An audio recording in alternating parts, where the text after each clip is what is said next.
All right. Hi, how's everyone doing? Sydney Brown here with I'm the Writer Publishing Professional Certification Program. And today I want to share with you an interview that I'm doing with Frances Youngblood. She is one of our really great uh, overachiever, maybe, new publishers. She is launching her first story, and I don't know if we'll ask her that as one of our questions. I don't know if she had ever written stories before, but she joined the Publishing Professional Certification Program, and in that process, we kind of get to know each other better and go through how to craft a fiction story, how to do things, how to know what not to do and what to do, all the good stuff.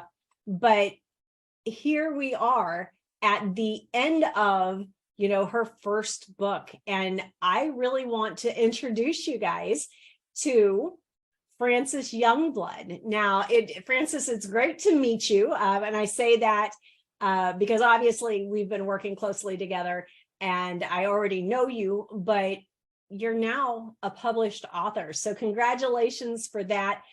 Tell us, if you will, just a little bit about who Frances Youngblood is and what inspired you to start writing professionally.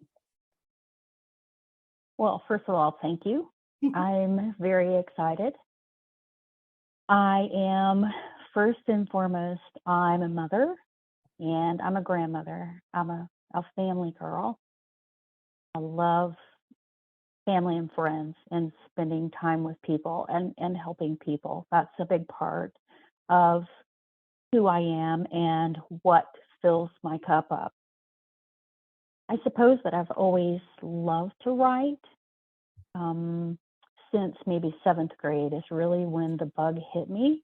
I had English with a teacher, Mrs. Bloodworth, and it was a creative and an accelerated English program where we've done a lot of writing and acting and things. So she was the first real encourager of my writing, but that's where I really knew that I loved to write. And that continued through high school. My mom actually helped me to build a series where when I had to write, we had a series about a sleep center and the two people that ran the sleep center, and then the characters that were in and out of the sleep center that was where we kind of focused on, and we very much enjoyed that. Aww. So I've always loved writing. I've written little stories. Always thought I would write the story of my life. So the good stories from my grandparents and things that happened to me don't ever get completely lost. Mm-hmm. I've written a couple of sayings that I guess you would say kind of for funerals. I've written some things like that. And I have an aunt who wrote for the county paper for several years. And she was probably an encourager, good old Aunt Mary. And after she passed away on the 1-year anniversary of her death, I wrote an article in her honor. Aww. And published it in the newspaper. So I've always just loved writing. And then I'm at a point in my life where I have the time to be able to do that more. And when I saw your Facebook posting about this program, I thought, what a good thing, because writing a story in general is writing a story, but writing a story for a book is completely different. And I did not have any of that knowledge or any of those skills. So I figured at the worst case scenario, I learned a whole lot more than I already knew. And best case scenario is we're sitting here today talking about my first book that's about to be released. Isn't that awesome? And so your reality is the best case scenario, I think. And I'm not going to let that stop until it's actually a bestseller on Amazon at least in the category that you're publishing for. I'm super excited about what's going to happen in your life now, because once you can say, I'm a published author, you're a whole different person. Everything good about you is still you, but there's a little extra now. There's that extra credibility. You could do all these things with more oomph than you ever have before. So I'm really excited about what you're going to experience. And I'm very, very proud of you. Honestly, I knew you would do a great job, because I just knew. But I've been entirely impressed with your progress, with how seriously you took everything through the program. I don't remember the exact comment you made, but there was a comment early on, foreshadowing. It was foreshadowing. And you said something to the effect, well, I think I'm going to foreshadow about this. And I'm like, oh my God, she totally gets it. It sunk in. And you made me so proud when you said that, because I just wasn't sure yet. It was early, and I wasn't sure yet if the content that I was creating was solid enough for you guys. And you've done me proud. And I feel like, you said Aunt Mary. Mm-hmm. I saw on your social media posts where someone said, Aunt Mary would be proud. And I wondered if there was a story there. So I'm really glad you shared that. That's a great story too. So let's see, without going, into too much detail, because this is a short read. Mm-hmm. Tell us a little bit about your title. So if anybody watching can see, she's got her cover up here. It's called Mm-hmm. Healing House, and it's the subtitle is Book One, Billy. So with the subtitle saying Book One, Billy, that kind of makes me think there's gonna be, a book two, a book three. Have you got a long-term plan for this series, or what's the direction you want to go with this?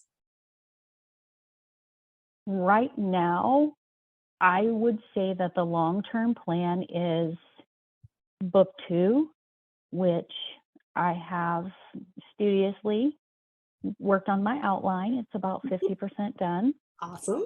And I wasn't sure writing the book about Billy if there would be a second book, Mm-hmm. because I just didn't know. I felt like I had to feel it in my heart. Mm-hmm. And I knew the day that I knew, I was like, okay, now I have the vision that moves, that takes the next step. And that vision, I'll be honest, it's hard for me to kind of squash that down while I finish taking care of Billy and give Billy all his due before I start the other one. But what's happened is, in taking this class, the writing part comes easy for me, and the ideas. I've been writing down ideas for months. It's the little technical things like creating profile pages and things like that I struggle with. So Right. those are always going to be things that I struggle with, but I love being able to think, oh, that might be a really good idea for a book. And so here I am, and I'm writing down ideas like crazy. Yes. And some may develop and some may not, but it's given me, it keeps my brain busy. And I think there's a confidence level that, when it's not that I don't have confidence, but when you achieve something, and it's like, oh, I did that. I'd done something else that, that was really cool. So I think it builds you up. That's awesome. And, honestly, writing a book, I've done some statistics with it before. There's like 81, I think, percent of the people in our world who believe that they have a story to share with people. But I should have known, remembered the statistic exactly, but I think it's something ballpark of like 13% even try. Mm-hmm. It's so rare to even to take that step that you've taken. It's it's kind of a big step. And here's what else I've learned in talking to people and sharing my story about the book. I've heard a lot of people say, yeah, I've got a book in me too. And I'm kind of amazed to hear as many people. I've heard like 5 or 6 people say Yeah. that. Yeah. And I'm like, do it, just do it. Yes. So I think a lot of people would like to tell their story, but to step out and start to do it, or to tell a story, even if it's not their specific story. Yes. I think a lot more people should do it, but they won't. Yeah. And it is sad because it really is. You have to have enough faith in yourself to take that leap, and especially if you have to make an investment. You have to believe that you're gonna go through the whole process, and you're not gonna give up on yourself, because so many people, you get a little bit of friction and things start to get tough. They'll quit because it's not easy anymore. But you didn't do that. And I know that there must have been moments in this process that you probably thought, do I still want to do this? Did that ever hit your mind? Did you ever think, once I made the decision to actually to do it, from the first time I talked to you, I sat and talked to Brian a lot, because when I have something I'm considering, he always has the balancing side of that argument. So I talked to him about it, and I'm like, what am I missing? What, is there a reason why I shouldn't do this? And we discussed it, and he said, you know what, I think you should. But he said, I'm going to tell you something. In the morning, I want you to call your sister, and I want you to tell her what you're thinking about doing. And if she says go for it, then I want you to do it. Oh. So I called my sister, and I was talking to her, and I kept justifying, like, Georgia, I'm thinking about doing this. And she's like, just do it. Stop telling me why you're going to do it, and just do it. She said, education is always worth it. So yes, here we are. And that is, hi, Georgia. That is one of those things, though, that I learned kind of early on, is they can never take away what you've learned. If God forbid financially you lose everything, if you know how to do something, you're never completely lost. So Right.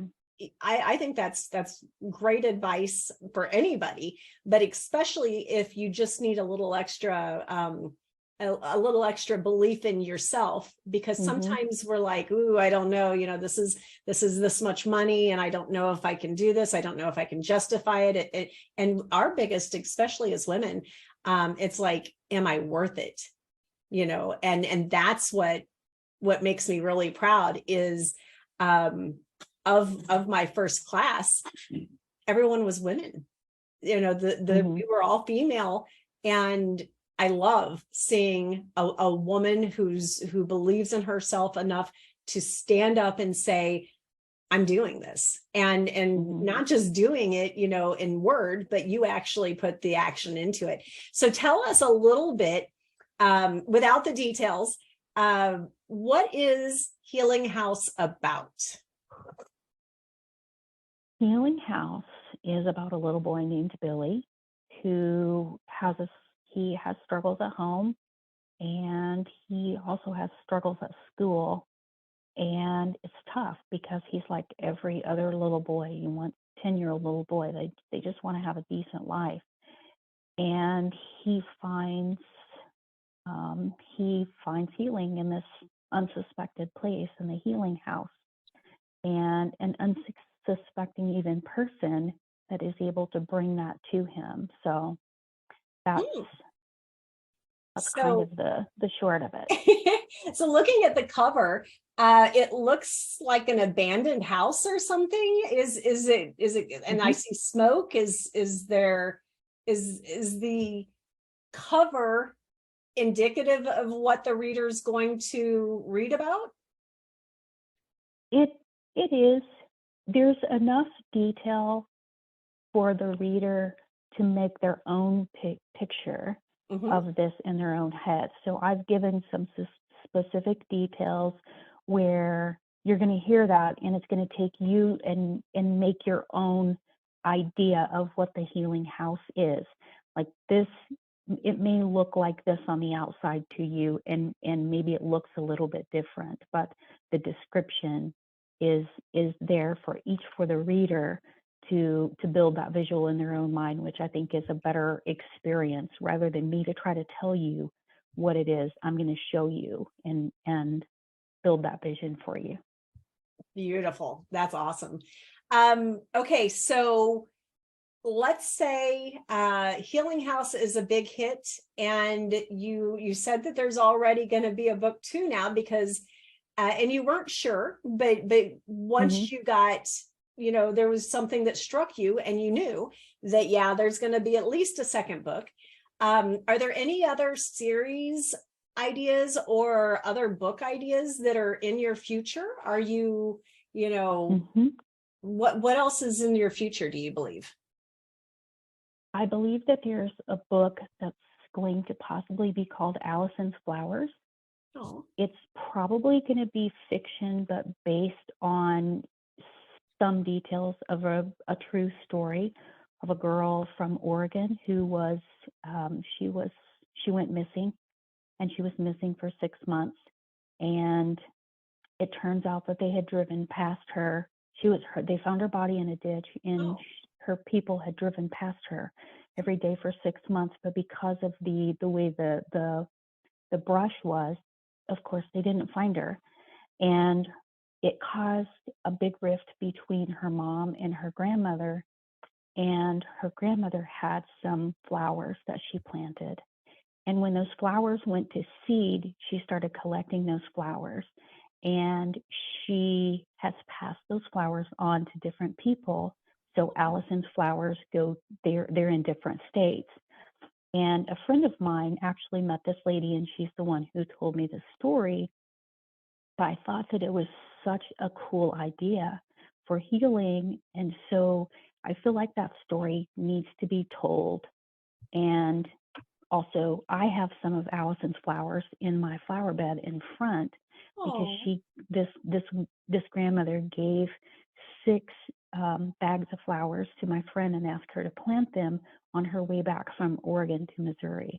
So she saved the last one for my flower bed. So I kind of want to be able to take those seeds as well and pass on her legacy and continue the memorial of Allison. So that's one book. Okay. And then I have a 13-year-old granddaughter that asked me, we were talking about my own book, and she said, "Grandma, will you do me a favor?" And I said, "Of course I will. What is it?" And she said, "Would you write me a romance book?" I was like, "A romance book? You're 13. And she goes, "Well, my friends, we like to read romance books." And I thought, of all the romance books that I've ever read, and God, please don't let it be those books that she's reading. So I asked her, I said, "Well, Maddie, if I were to write your perfect romance right now, what would it be like? Like what would the story be?" And she said, "Well, maybe it could be an old couple that were high school sweethearts, and they've reconnected at a high school reunion because they didn't get married to each other." And I was like, "Yes, I will do that for you." How sweet is that going to be? I know. But I'm gonna let her be involved in the process with me, I think. So it kind of helps her to it's gonna be her story too. So I'm gonna involve her and let her help me write the book. I love that. And that's going to be really special. Where with the flower seeds, that is, continuing someone else's legacy. But in Right. the old people romance, that's going to continue your legacy, because you're writing it with family, and maybe she'll write it with her kids or grandkids. One day she'll write a story too. I think that's a beautiful idea. I can't wait to actually, now I want to see what you do with all of the stories. It's so funny because, and I do the same thing.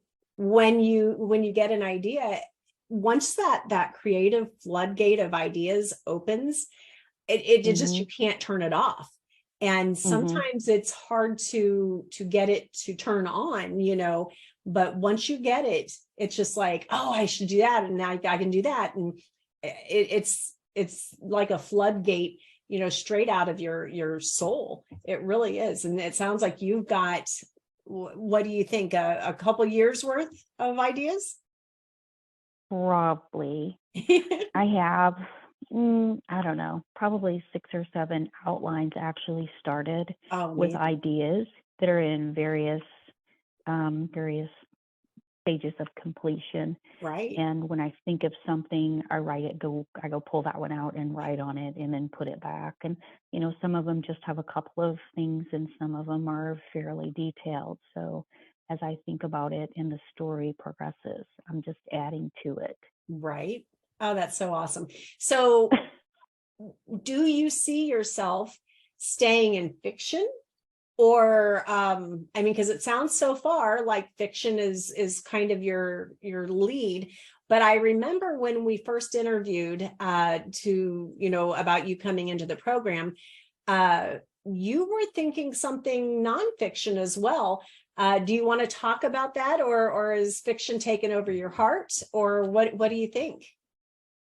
Well, eventually, within a couple of years, I would like to start travel writing, to write about the travels and the adventures in traveling that I'm going to have when Brian retires. So he retires at the end of this year, and we have a new camper, and we are going to do some traveling. So I'm not sure exactly what that looks like yet. If that's a big trip in a book about the big trip, or if it's more small trips and something that's more about that.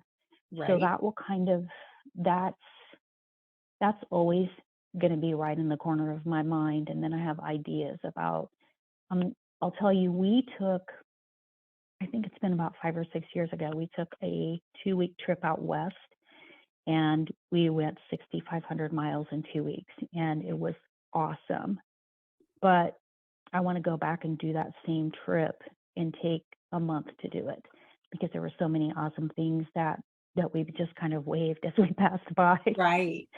So there's a lot of potential ideas, but I do want to write about the traveling, and maybe that takes us to other places intentionally.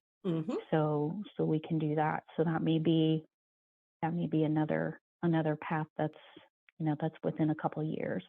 Right. So hopefully by then I'll be better at all the stuff. yeah, and you will. I mean, everything it gets better as it clicks in, and everything will just start to become natural, like the writing is for you pretty much already. But one of the questions that I had, so the I'm the Writer Publishing Professional Certification Program, when you got yourself, you're not technically certified yet, but you're going to be certified as a freelance writer, and with the training that we have gone through, you're really going to be certified as a ghostwriter. So you could do ghostwriting for other people and stuff like that to make an income for that. Now, those wouldn't be in your name if that's what a ghostwriter does. You write sections or entire books for other people who publish them. Is that something that you see in your future? Is that something, because I remember in the original interview, you were looking for, a way to generate income while you guys were traveling. And that, I mean, it sounds like a perfect thing, because, when you're writing, you're not strapped to an office. You're not strapped to anything other than, a typewriter, keyboard, or something somewhere. What do you see that? Do you think you'll use the certification for ghostwriting, or is your heart now changed your direction to, going it with your own books, which is absolutely fine too? I think that I definitely will use the certification for ghostwriting and for, just freelance writing. Mhm. But what I found is as I started writing this first story, I was very attached to it. So I will have to switch mindsets Mhm. to do that, which I can do. But I found myself becoming more and more attached to it. So I think that will be something that I use to, that specific certification I'll use for the fill-in time. Mhm. But the knowledge from the program, it's not like, well, if I'm not using it as ghostwriting, then I'm not using any of the information, because the program as a whole has it's given me all this Yeah. to be able to publish a book, and from the start to the finish. So if you can write, and you can learn all these other things about how to do it and how to turn it into a book. Or some people, and the other thing that I love is marketing. So I like to talk to people, and I don't have a problem calling, setting up a table and saying, let's sling some books. But you know, if if I'm ever in a situation to where, oh, well, I didn't get quite as many overtime hours this month as I wanted to, so I know how to fix that. It's Yes. another, like you said, it's a stream of income Mhm. that the money is there, and you don't have to wait for it, and you don't have to do a side hustle for it. It's, you write, you get paid, you move on. So I'm going to be using all the stuff, Mhm. and some of the stuff I'll use more than the others. But the program as a whole has, it's given me so many options, other than, more than just to be a ghostwriter, or just to do virtual assistant things, or to learn these few little things. It's just given, I mean, I'll be still learning probably years from now. You But I know, got a good start.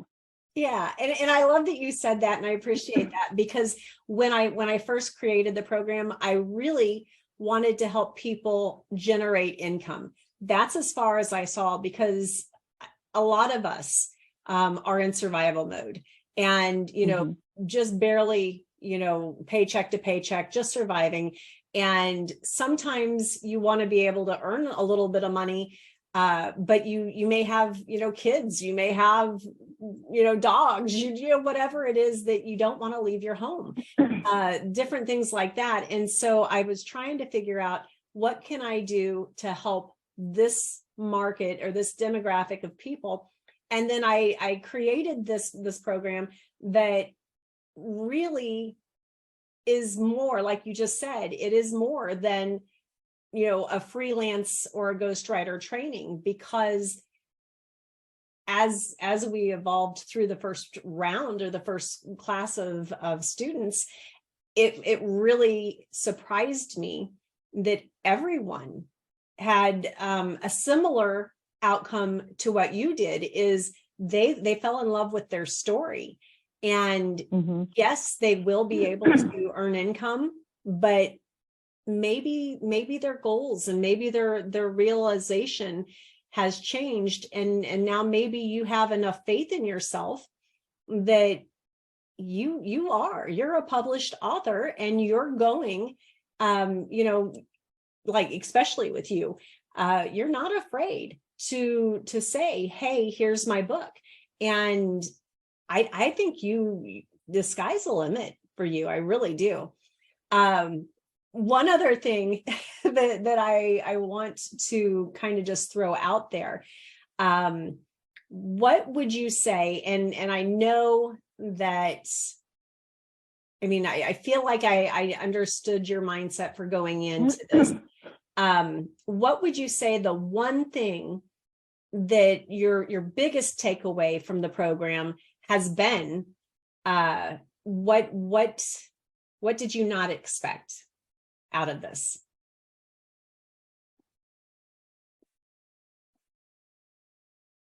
I think I think that I didn't expect the whole process to be as easy as it was, once you get the basics and in following instructions. so, you impressed on us that you have to fill out this outline. You have to do this. And if you don't, you're going to be a train wreck. And you know that because, you've published a lot more books. Yeah. But once you get everything down on paper, then it starts to flow. Mm-hmm. And that came a lot easier, I guess, maybe than I thought it was. Yeah. And so the program was also more broad Mm-hmm. than I thought it was, because, a lot of people think, oh, writing a book is writing a book. But there's so much other stuff to that, so many other details that, and I know you told us that's kind of why you wrote this program, was to teach people all the things that you've learned over the years. And so this kind of puts it all in a nutshell, and at least touches the surface of all these other aspects that people don't know until it's time to know. And then if you don't know, then you're behind the 8 ball. Whereas now, I at least know a little bit about something. I know enough to probably make me dangerous. Yeah. Well, and and I'm glad you said that also, because it really is. I find that, because I did a lot of research of, I don't want to call them competitors, but other coaches who offered writing training, other groups, other authors, other marketers. I basically, through the program, am encapsulating everything from the writing to, like you said, helping you set up your page, and knowing what graphic software to use, and knowing what editing software to use to make it the easiest to survive, the other side. But it's pretty much like you said, it's just like dumping everything from my brain into yours at least a high level on everything. But we go down deep where we need to. And now you've got an author page. You've got, you already had a blog. What would you want to share your blog address? Or is that something that, if not, we can put it in chat afterwards or in the comments below? But it's adventureswithfly.com. adventureswithfly.com. And if it's FLY, which is your initials, right? My initials, yeah. Okay, so adventureswithfly.com. I'm looking forward, and I followed your blog now. A lot of really fun recipes I noticed on there too. Well, I left it kind of general because I love to cook. I love to we've done a lot of backpacking and hiking, and sometimes we go on adventures with the grandkids. So I kind of left that a little bit broad, and I've been busy lately, so I haven't really posted much on there. But, it's just figuring out the balance now of where to put everything, and that's another thing to learn. Yep. Oh yeah. And as long as you keep learning and keep developing yourself, the sky is the limit. It really is for you. You've shown who you are, and you've done that all of your life, I'm sure. But right now, with the economy and everything that's going on the way it is, you have something in your back pocket, and that's something, like you said, no one can take that away. So I don't want to give away too much of you. Let's tell people where how to find you, and we'll do it in the comments below as well, but how to find your author page on Facebook. What's the name of that? And also, if you have any other information that you want public for everybody to be able to find you. Like for me, I'm on all social medias. If you do, like at the @just Sydney Brown. And on all social media, it doesn't matter where your people come from. I'm just Sydney Brown. So do you have a handle anywhere, or we can put the comments or in the links in the comments if that's easier. But let's get the name of your author page for sure, because we definitely want people to be following you, because this is not Mhm. going to be your last book? No, not even by a long shot. So the author page is Frances Youngblood Author. So Is that's that on Facebook. Frances Youngblood dash author, in case people are typing it? Well, I can't remember. So look in the comments. Okay, so it'll be in the comments. I feel like there would have been a dash, but I wouldn't swear to it. But if you just type Frances Youngblood, you'll find her personal profile and then probably her page as well. So Yes. make sure you look for her, Yes, you follow her. If you want to follow me, I am Writer Certification on Facebook, and it is I'm the Writer Certified Publishing Professional certification program. I'm the writer. Just remember, I'm the writer. And then Frances, what other last comments do you want to send to your fans, your friends, your family, anybody who obviously a lot of people are following you, a lot of people love you and are sending you, positive vibes, prayers, and everything. What do you want to say to them in this very public arena? Two things. First of all, every book that I write will have a charitable organization or group attached to it, and for each book, there will be a donation to that. And for this first book, because it kind of deals in a certain area, which you'll learn when you read the book. The organization that's going to benefit from this one it's Tracy's Outdoor Adventures, and she provides outdoor adventures for children in foster care. I'm sorry, teens in foster care. Okay. And that's with backpacking, with floating and things like that. So every book that I write will have a charity attached to it to somehow benefit maybe the topic of the book or something like that. And second of all is, I love people, and I'm glad that people are happy for me and excited to read the book, and I hope they'll like it after all the buildup. Hopefully it doesn't disappoint, but I am thankful for all the people that are keeping track and sending positive thoughts, and that have kind of followed me on the journey, because a few of them took a little chance and read it just before we were going to have other people go read it one last time. And so they've been involved a little bit longer, and I'm glad that they kind of shouldered my little project and are riding along with me on it. That's awesome. That's so cool. So is there anything that you would say about your title specifically that maybe now, and I'll throw out, because I know the answer to this, of what I'm alluding to, but if the reader is of a certain age bracket or a certain thing, when you write books, triggers are a good thing because it triggers emotion. But I do want to also, I don't want to call it a warning, but I do want to just let people know that this handles some controversial, maybe not, just some sensitive topics. And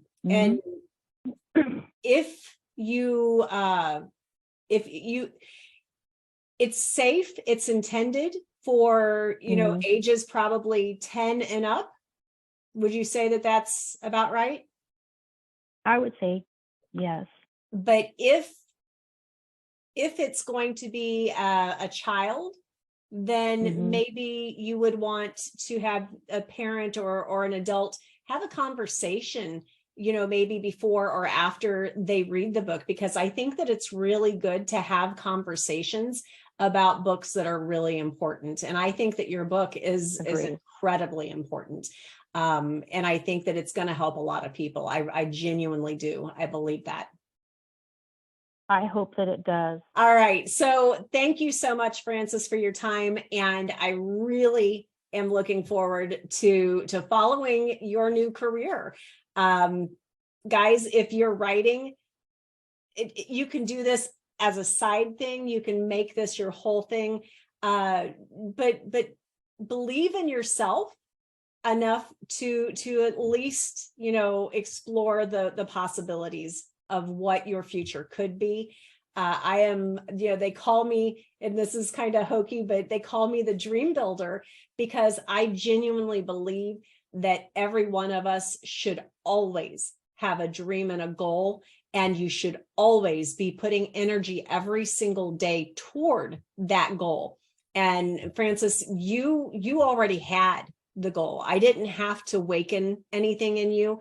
But I've loved watching your progress, and I can't wait to see the rest of it, the rest of the story. If there's anything else that you would like to share, otherwise, everybody look in the comments below for how to follow Francis, and let's make sure that she has a best-selling book with her first maiden voyage out. Yes, I'm looking forward to having paperbacks in my hand and to my first book launch party.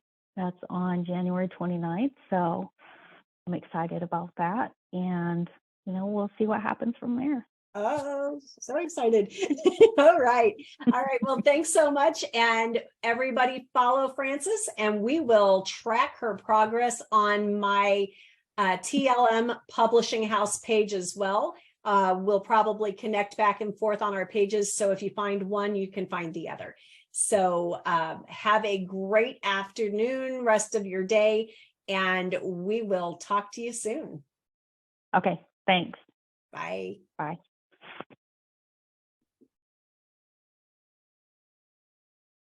Are you still here?